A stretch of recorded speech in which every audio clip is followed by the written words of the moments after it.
오늘은 사명으로 사는 인생, 사명으로 사는 인생이라는 제목으로 함께 말씀 나누도록 하겠습니다. 어린 시절 원하는 물건을 사면은 내가 이 물건 정말 상처 없이 써봐야지, 절대로 여기에 기스 하나 안 나게 잘 아껴서 써야지 라고 다짐을 했습니다. 하지만 무슨 물건이든 상처가 안 나는 물건은 절대 없습니다. 아무리 아끼고 잘 소중히 써도 다 상처가 나게 되어 있습니다. 마찬가지로 우리가 살아간다는 건 역시도 상처의 연속입니다. 누구든 상처를 받으면서 살아갑니다. 관계에서 상처를 받기도 하고, 실패가 우리 마음을 찢어놓기도 하며, 온갖 결핍과 불가능이 우리 마음을 핥히고 갈 때도 있습니다. 우리는 참 삶의 많은 부분에서 상처를 받으며 살아갑니다. 이렇게 받은 상처 때문에 우리는 낙담하기도 하고요. 상처가 정말 짜증이 솟구칠 때도 있습니다.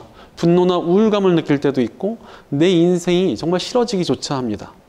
그러다 보니까 상처, 아픔에 끌려다니는 사람들이 정말 많습니다. 평생토록 상처를 곰심기도 하고, 삶에서 선택을 할 때 상처에서 비롯된 판단을 하는 사람들도 있습니다. 하지만 이렇게 상처에 휘둘리는 것은 반드시 우리 인생을 망가뜨립니다. 그렇다면 이 상처라는 것을 어떻게 극복하고 해소할 수 있겠습니까? 그것은 관점을 바꿀 때 가능합니다. 실제로 같은 아픔과 상처를 받더라도요, 어떤 관점에서 그것을 바라보느냐에 따라서 그 상처, 아픔이 내게 다가오는 것이 달라지기 때문에 그렇습니다. 제가 이제 초등학교 때 살던 동네가 그렇게 좋은 동네가 아니었습니다. 워낙 좀 험하고 워낙 낭만의 시대다 보니까 좀 무서운 형들이 많이 있었습니다. 그래서 길을 가고 있었는데 어떤 모르는 고등학생 형이 갑자기 저한테 다가오더니 너 생긴 게 되게 마음에 안 든다 이러면서 갑자기 뺨을 한 대 후려치고 왔습니다. 너무나 강한 상대한테 압도적으로 약한 모습으로 폭력을 당하니까 정말 너무나 마음이 아프고 상처가 됐습니다. 뺨이 아픈 것보다도 내가 너무 약한 것 자체가 참 상처가 됐습니다. 하지만 이제 나중에 나이가 들고 제가 복싱장을 다니게 됐는데 거기서 스파링을 굉장히 자주 했습니다. 특히 이제 프로 선수들이랑 스파링을 하게 되면은 한 경기에 얼굴을 한 수십 대는 맞았습니다. 많이 아팠습니다.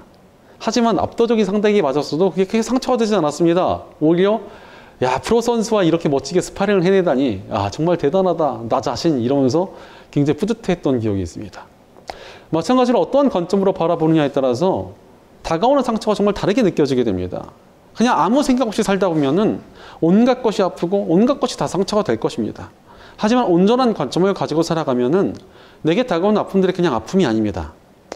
특히 우리 크리스천들에게 있어서 하나님의 뜻이란 사명이 있지 않습니까? 이 사명을 붙들고 살아갈 때 세상이 주는 아픔과 상처들이 굉장히 다르게 다가오게 된다는 것입니다.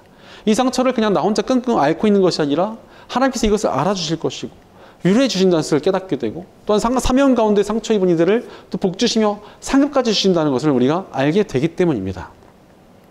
그러니 이전에는 아프기만 했던 상처가 극복해야 될 역경으로, 사명을 이루기 위한 과정으로, 복과 상급을 얻기 위한 통로로 바뀌게 된다라는 것입니다.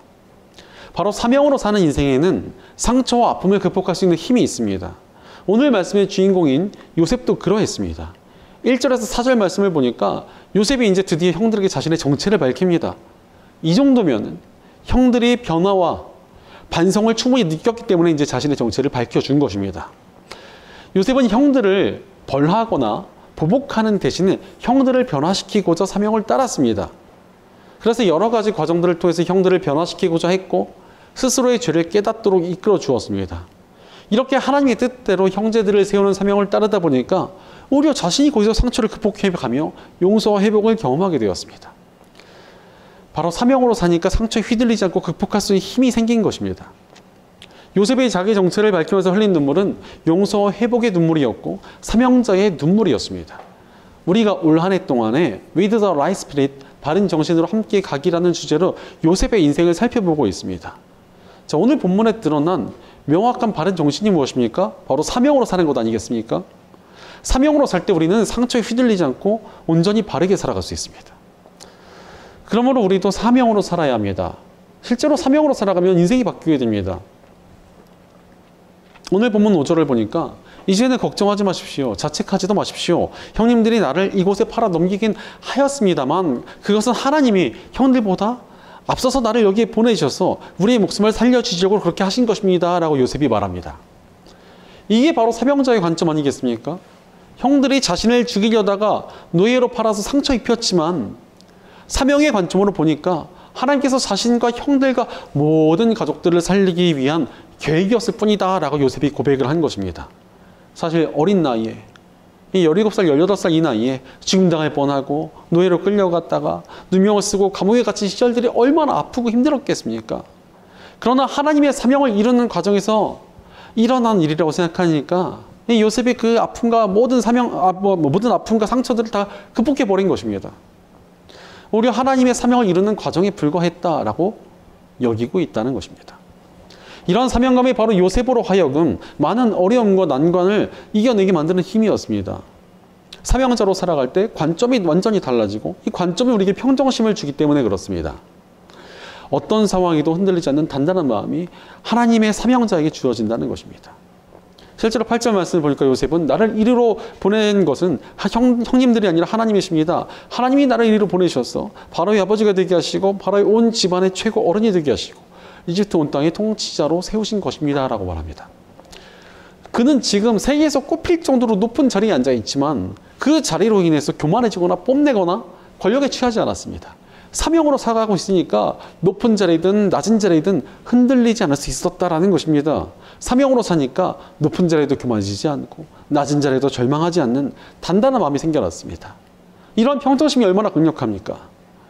실제로 신약시대에도 왕성하게 활동하며 복음을 전하고 교회를 세웠던 사도 바울에게 이러한 평정심이 있었습니다. 빌립보서 4장 13절을 보면은 나에게 능력을 주시는 분 안에서 나는 모든 것을 할 수 있습니다라는 굉장히 유명한 말씀이 나옵니다.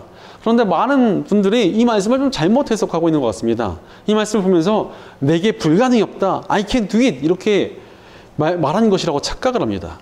하지만 이 말씀을 보면은 바울은 비천하든 풍족하든 모든 처지에서 자신은 평정심을 가지고 온전히 설 수 있다라는 의미로 이 말을 한 것입니다. 바로 바울 역시도 사명자의 관점을 가지고 있으므로 모든 상황에서 흔들리지 않는 단단한 마음을 가지고 살았다는 것입니다. 그러니까 수많은 핍박과 공격 속에서도 교회를 세우고 성경을 기록하며 복음을 전하는 하나님의 뜻을 훌륭하게 이뤄낸 것입니다. 그러므로 우리도 사명으로 살아야 합니다. 이러한 사명으로 살아가는 단단한 마음이 우리가 이 세상을 잘 살아가게 하는 힘이 되며 하늘의 상급을 쌓는 가치 있는 인생을 만들어 가게 된다는 것입니다. 마찬가지로 우리 인생도 사명이 주는 평정심이 있을 때 단단해지고 강력해집니다. 그러므로 우리는 사명으로 살아야 합니다. 그럼에도 불구하고 사명으로 살지 못하는 사람들이 적지 않습니다. 왜 그렇습니까? 사명이 아니라 탐욕으로 살아가기 때문에 그렇습니다. 우리가 사명으로 살지 않으면 우리는 참 많은 부분에서 탐욕으로 살아가게 됩니다. 또 탐욕으로 살아가게 되면은 우리 마음이 평정심을 가질 수가 없습니다. 실제로 요셉의 형들을 보니까 탐욕으로 살아가니까 어떻게 됐습니까? 아버지가 동생을 이뻐한다는 것을 보고 상처받고 그 상처 때문에 마음이 요동쳐가지고 동생을 죽이려 하다가 노예로 팔아버린 거 아닙니까? 실제로 탐욕으로 살아가면은 우리 마음이 안정이 될 수가 없습니다. 탐욕이 계속 우리 마음에 상처를 주고 우리 심령을 흔들어 놓기 때문에 그렇습니다. 실제로 탐욕에 끌려다니다 보면은 탐욕을 채우지 못하는 것 때문에 상처받게 됩니다. 나는 왜 저 자리에 가지 못했지? 왜 나는 남들처럼 누리지 못하지? 왜 나는 저거 못 사지? 이러면서 이게 상처가 됩니다. 게다가 또 탐욕이라는 것은 끝없는 굶주림처럼 멈추지 않고 또 다른 탐욕을 갖게 합니다. 이것을 가지면 또 다른 게 갖고 싶어지고 이 자리를 올라가게 되면 또 다른 자리에 가고 싶어지고 점점 더 많은 탐욕이 우리 마음속에 물미듯이 파고 들어옵니다. 돈이든 명예든 인정이든 이것들에 대한 탐욕을 채우고 또 새로운 탐욕이 찾아오기 때문에 또 갈급해지고 또 다시 채워지지 않는 상처가 새겨집니다.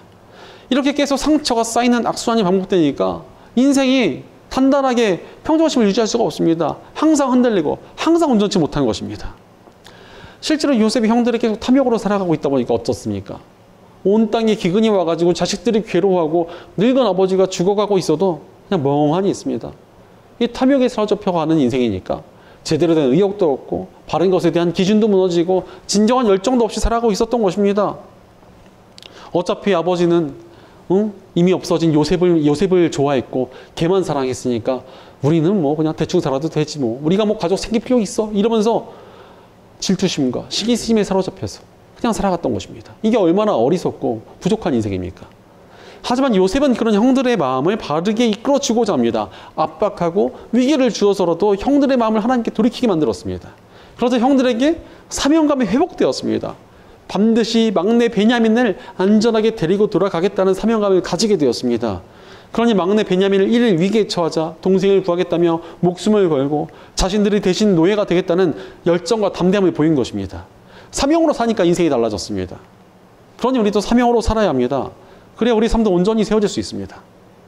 그렇다면 우리가 어떻게 사명으로 살아갈 수 있겠습니까?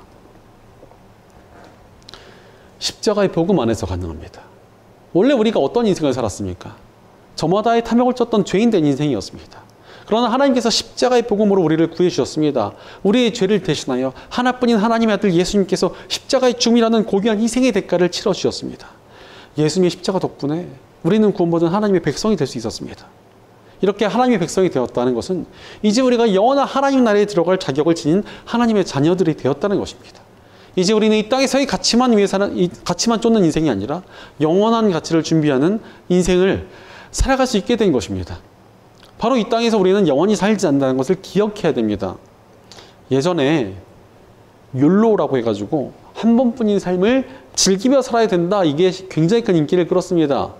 그런 얼마 지나지 않아서 이렇게 즐기기만 하던 인생들이 꼬이고 재정적으로 아주 큰 부담으로 돌아오다가 욜로 하다가 골로 간다 이런 비웃음을 사게 되었습니다. 사실 인생이 한 번 사는 것은 맞습니다. 그러나 그 인생을 즐기는 데만 사용하는 것은 굉장히 어리석은 일입니다. 그렇다면 이 한 번뿐인 인생을 어떻게 살아야 됩니까? 복음은 구원받은 우리가 영원한 하나님 나라를 준비하며 살아가야 된다는 것을 가르쳐 주십니다. 지금의 삶이 우리의 영원한 운명을 바꾼다는 것입니다. 지금 이 땅에서 우리가 사명을 다할 때 하늘의 상급이 쌓이기 때문에 그렇습니다. 그렇게 하나님 나라를 위해 살아가다 보면은 오히려 이 땅에서의 상처 아픔이 희미해집니다. 영원한 하나님 나라의 가치를 품고 있기 때문에 유한한 이 땅에서의 고통이 그만큼 옅어져 버리는 것입니다. 그러므로 영원한 하나님 나라를 바라보며 살아갈 때 우리가 단단한 모습으로 상처와 아픔을 이겨내는 삶을 살아갈 수 있게 되는 것입니다. 실제로 우리 예수님도 보면은 이 땅에서 정말 많은 상처와 아픔을 겪으셨습니다. 말씀을 전하니까 고향 사람들이 무시하고 친형제들도 와가지고 예수님 보고 미쳤다고 하기도 했습니다. 심지어 3년간 가족처럼 지냈던 제자들은 배신하고 십자가라는 지독한 고통까지 겪으셔야 했습니다. 그러나 예수님께서 이 모든 것들을 견뎌내신 이유가 무엇입니까? 인류를 구하기 위한 사명으로 사셨기 때문입니다. 영원한 하나님 나라에 우리 인류를 초대하기 위한 사명을 가지고 계셨기 때문에 상처와 아픔에 휘둘리지 않고 묵묵히 평정심을 지키며 나아가신 것입니다. 그 결과가 무엇입니까? 아버지 하나님께서 부활의 능력을 보여주셨습니다. 예수님께서는 십자가의 고통스러운 죽임을 당하셨으나 부활의 능력으로 다시 살아나셨습니다. 죽음에서 다시 살아났다는 것은 단순히 상처와 아픔을 극복하는 정도를 넘어 완전히 새로워졌다는 의미입니다. 이것이 사명으로 사는 사람에게 주어지는 하나님의 능력입니다. 아픔과 상처를 넘어 새로운 존재로 살아가게 하십니다. 모든 절망과 어둠을 이겨낸 부활의 능력을 누리게 하신다는 것입니다. 바로 우리가 복음 안에서 사명을 붙들 때 세상의 고통에 휘둘리며 탐욕에 굶주리던 우리가 하나님께서 새롭게 하신 능력으로 평강과 기쁨을 누리며 살아가는 새로운 존재로 태어납니다. 그러니 우리가 복음 안에서 사명을 붙들며 새로운 존재가 될 때 얼마나 강력하겠습니까? 하나님께서 능력 주시고 예수님께서 함께 하시는 능력이 있는 삶이 됩니다. 그렇다면 우리가 어떻게 사명으로 살아갈 수 있겠습니까? 사명으로 살라고 하니까 어떤 분들이 이렇게 얘기합니다. 사명이 뭔지 모르겠습니다. 뭐가 사명인지 알 때까지 좀 기다려 보겠습니다. 좀 사명을 찾기 위해 좀 헤매 보겠습니다. 이렇게 생각하시는 분들이 되게 많은 것 같습니다. 하지만 저는 사명을 찾겠다면서 계속 헤매시는 분들이 진짜 사명을 찾는 걸 별로 본 적이 없습니다. 그럼 어찌 해야 됩니까? 그냥 지금 내가 있는 자리를 사명의 자리로 바꾸면 사명으로 살 수 있는 거 아닙니까? 내가 지금 서 있는 자리를 사명으로 바꾸면 언제든 어디든 사명으로 살아갈 수 있습니다. 바로 우리는 내가 서 있는 자리를 사명으로 바꾸며 사명으로 살아야 합니다. 그러면 우리 삶에 생명이 있고 하나님의 능력과 역사가 나타나며 하나님의 은혜와 복이 넘쳐나게 되는 것입니다. 그렇다면 우리가 구체적으로 어떻게 내가 서 있는 자리를 사명의 자리로 바꾸며 사명으로 살아갈 수 있겠습니까? 첫째로 생명을 살리며 사명으로 살아야 합니다. 모든 크리스천들에게 주어진 가장 중요한 사명이 무엇입니까? 생명을 살리는 것입니다. 부활하신 예수님께서 우리에게 복음을 전하며 영혼을 살릴 것을 당부하셨습니다. 즉 모든 크리스천들은 영혼을 구하고 생명을 살릴 사명을 받은 존재들입니다. 사실 이렇게 영혼을 살리는 일은 우리 크리스천들만 할 수 있습니다. 성경을 봐도 기독교 역사를 봐도 천사가 복음을 전하지 못합니다. 오직 크리스천들만이 복음을 전하며 생명을 살릴 수 있습니다. 세상에서 가장 복되며 귀한 사명이기 때문에 이 사명을 자녀된 우리들만 할 수 있도록 허락해 주신 것입니다. 그리고 아직 복음이 주어지기 전인 구약 시대에도 하나님의 사람들은 생명을 구하는 사명을 따르며 살아갔습니다. 7절 말씀을 보니까 요셉도 하나님이 나를 형님들보다 앞서서 보내신 것은 하나님이 크나큰 구원을 베푸셔서 형님들의 목숨을 지켜주시려는 것이고 또 형님들의 자손을 이 세상에서 살아남게 하시려는 것입니다 라고 이야기합니다. 하나님께서 자신을 이집트를 이끄신 이유는 생명을 살리시기 위함이다 라고 말한 것입니다. 실제로 요셉은 꿈을 통해 기근을 대비했고 그 덕에 이집트뿐 아니라 여러 나라의 많은 민족을 살리는 생명을 살리는 그런 일을 하게 되었습니다. 이집트는 요셉에게 있어서 고통의 자리, 억울함의 자리였으나 그 자리는 생명을 구하는 사명의 자리로 바뀌었습니다. 우리도 어느 자리를 가든지 영혼을 살리며 사명으로 살아야 합니다. 예전에 신학교를 같이 다니던 친구 하나가 길에서 어떤 할아버지가 어린 학생들에게 난동을 피우는 것을 보았습니다. 그래서 정의감에 불타가지고 할아버지 이렇게 하지 마세요. 그래서 그 할아버지를 말렸는데 갑자기 할아버지가 픽 하고 쓰러진 바람에 이 친구가 구치소에 갇히게 되었습니다. 그 할아버지가 길에서 의식을 찾지 못하고 일어나지 못하는 겁니다. 그래서 너무나 억울하게도 그 친구가 폭행으로 걸려서 구치소에 갇혀가지고 학업도 중단한 채 상대방 가족과 합의를 하고 또 그 할아버지가 깨어날 때까지 짧지 않은 기간 동안에 갇혀 있어야 했습니다. 이게 얼마나 억울한 일입니까? 이 시간이 너무도 억울하고 서러웠는데 거기에 죄를 짓고 온 사람들이 야, 너 뭐 하다 왔냐? 이렇게 물어봐가지고 저는 신학교 다니다 왔습니다. 이렇게 말을 했습니다. 그랬더니 사람들이 비웃으면서 야, 그래? 신학생이야? 야, 전도 좀 한번 해봐라 이러면서 자기를 조롱하더라는 것입니다. 그래서 진짜 전도를 해봤더니 생각보다 예상치도 못하게 거기 있던 사람들 중에서 여럿이 눈물을 흘리며 복음을 받아들이고 아, 내가 지금까지 죄인으로 살았구나. 이런 게 있구나 하면서 회개하더라는 것입니다. 그래서 야, 하나님께서 이 영혼을 구하라고 자신을 이렇게 구치소에 보내셨구나라며 오히려 감사를 하게 됐습니다. 그렇게 계속 전도를 하며 있다 보니까 어느새 그 할아버지가 깨어나고 합의도 하고 모든 것이 원만하게 끝이 나버렸습니다. 게다가 사실 신학생이었지만 이 친구가 사명에서 흔들리고 있었는데 전도를 하다 보니까 영혼에 대한 열망이 회복되면서 다시 사명을 붙들게 되었습니다. 힘들고 어려운 자리에서도 영혼을 구하고자 하니까 오히려 자신이 살아나고 회복되며 하나님의 인도하심을 누리게 된 것입니다. 우리도 어느 자리에서든지 영혼을 구하고 사명으로 살아야 합니다. 그때 그 자리가 하나님께서 복 주시며 상급을 얻게 하시는 생명의 자리가 될 것입니다. 그러니 어느 자리에서도 영혼을 구하는 사명을 놓지 말고 생명을 살리기 위해 힘쓰며 사명으로 살아가는 저 여러분 되시기를 축원합니다. 둘째로 하나님의 영광을 높이며 사명으로 살아야 합니다. 우리 크리스천들이 살아가는 자리에 반드시 나타나야 할 것이 무엇입니까? 바로 하나님의 영광입니다. 어딜 가든지 하나님의 영광을 높이게 하는 게 굉장히 중요한 일 아니겠습니까? 사실 우리 크리스천들에게 굉장히 중요한 자세입니다. 세상이 우리를 통해서 하나님을 바라보지 않습니까? 크리스천들의 모습을 보면서 아, 하나님 어떤 분이시구나를 깨닫게 된다는 것입니다. 그러니 하나님의 영광을 높이겠다는 결단을 가지고 우리가 살아가야 된다는 것입니다. 오늘 본문 7절에서 11절을 보니까 요셉은 온 가족들을 이집트로 초대합니다. 그리고는 앞으로 남은 기근의 시간 동안에 그들을 돌보겠다 이렇게 약속해 주었습니다. 사실 이렇게 하나님의 백성들을 돌보는 일은 하나님의 영광을 나타낼 백성들을 더 많이 살아남게 하고 번성케 하여 하나님의 영광을 더욱 높이는 일 아니겠습니까? 그런데 총리라는 높은 자리에 있는 요셉이 굳이 외국 출신이라는 것을 이렇게 과도하게 티내는 것은 그렇게 유리한 일이 아닙니다. 정치적으로 절대 유리하지 않습니다. 심지어 자신의 가족들까지 우르르 데리고 와서 땅을 내어주고 거기에 곡식을 채워주는 것은 이거 좀 특혜 논란이 일어날 수도 있는 일 아니겠습니까? 하지만 요셉은 하나님의 영광을 위해 가족들을 직접 보살피겠다고 한 것입니다. 하나님의 영광이 요셉에게 우선순위였기 때문이었습니다. 그러니 우리는 우리 자리에서 하나님의 영광을 높일 수 있어야 합니다. 만약 그 자리가 하나님의 영광을 높일 수 없는 자리라면 그 자리는 망할 자리입니다. 도저히 하나님의 영광을 못 높일 자리라면 당장 나와야 될 자리 아니겠습니까? 이것은 우리가 어느 곳에 있어야 될지 말아야 할지 최소한의 기준이라고 할 수 있습니다. 그렇다면 우리가 하나님의 영광을 높이며 살아간다는 것이 무엇입니까? 어떻게 그렇게 살아갈 수 있겠습니까? 사실 하나님의 영광을 높이며 살아간다는 게 만만한 일은 아닙니다. 쉽지 않습니다. 그런데 어떻게 하나님의 영광을 높이며 살아갈 수 있습니까? 예전에 어떤 수업 시간에 이 교수님 한 분이 큰 유리병을 하나 들고 왔습니다. 그러더니 거기에 큰 돌을 가득 채워 넣었습니다. 그러면서 자, 여기 뭐가 더 들어갈 수 있겠냐 없겠냐 이렇게 물어봤습니다. 그때 학생들이 우왕좌왕하면서 뭐 있어요 없어요 말을 했습니다. 근데 교수님이 갑자기 거기에 또 작은 자갈을 꺼내더니 그 자갈을 넣었습니다. 그때 큰 돌들 사이로 자갈이 또 다 들어가서 유리병이 좀 더 채워졌습니다. 그리고는 여기 더 채울 수 있을까 없을까 했더니 또 학생들이 있지 않을까요? 그랬더니 그렇지 하면서 또 모래를 또 가득 채워 넣습니다. 더 들어갈 수 있을까 했더니 또 학생들이 또 이제 또 갈라지기 시작했습니다. 된다, 안 된다 이러고 있는데, 그래도 이 교수님이 이번에는 물을 또 집어넣었더니 이젠 정말 드디어 완전히 이 유리병이 가득 차버렸습니다. 그래서 내가 왜 이런 것을 했겠느냐 물어봤더니 학생들 중에서 뭐 그러게요, 뭐 왜 하셨을까요? 뭘까요? 이렇게 했더니 교수님이 얘기를 해줬습니다. 바로 우선순위에 대한 이야기를 하려고 내가 이것들을 준비해왔다. 바로 가장 크고 중요한 일부터 해야 작은 일들도 해낼 수 있다는 것을 기억해라. 이렇게 말을 해줬습니다. 사실 우리 인생에서 가장 크고 중요한 일이 무엇입니까? 하나님의 뜻과 영광 아닙니까? 물질도 명예도 관계도 중요하지만 하나님의 영광에 비하면 너무도 작은 것입니다.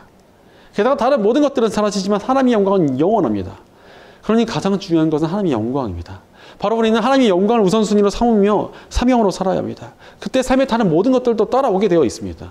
예수님께서도 우리에게 먼저 하나님의 나라와 의를 위해서 살면 다른 모든 것들을 더해 주시겠다라고 약속해 주셨습니다. 하나님의 영광 위에 살면 우리 인생을 책임져 주신다는 거예요. 그러므로 우리는 어느 자리에서든지 하나님의 영광을 우선으로 삼아야 합니다. 그렇게 하나님의 영광을 우선순위로 삼고 살아가며 하나님께서 책임져 주시고 복 주심을 누리는 사명으로 사는 복된 저와 여러분 되시기를 축원합니다. 셋째로 평화를 이루며 사명으로 살아야 합니다. 우리 크리스천들에게 맡겨진 뚜렷한 사명이 무엇입니까? 고린도후서 5장 18절에 보니까 하나님께서 우리에게 화해의 직분을 맡겨주셨다고 말씀하십니다. 바로 우리가 평화를 이룰 사명을 주셨다는 것입니다. 그래서 오늘 본문 14절과 15절을 보니까 요셉이 울면서 형제들과 서로 안고 입을 맞추며 용서와 화해를 전하며 평화를 이루었습니다. 화해와 평화를 이루는 것이 하나님의 사람들에게 맡겨진 사명이기 때문입니다. 실제로 복음이 무엇입니까? 하나님께 반역하여 죄를 지은 우리를 심판하시는 대신 화해와 평화를 이루어주셨다는 것입니다. 또한 교회는 무엇입니까? 이방인과 유대인이 하나가 되고 화해가 되는 공간이 바로 교회입니다. 하나님의 역사가 일어나면 미움과 분열이 끝이 나고 화해와 평화가 나타납니다. 하나님께서 우리에게 평화의 직분을 맡겨주셨기 때문입니다.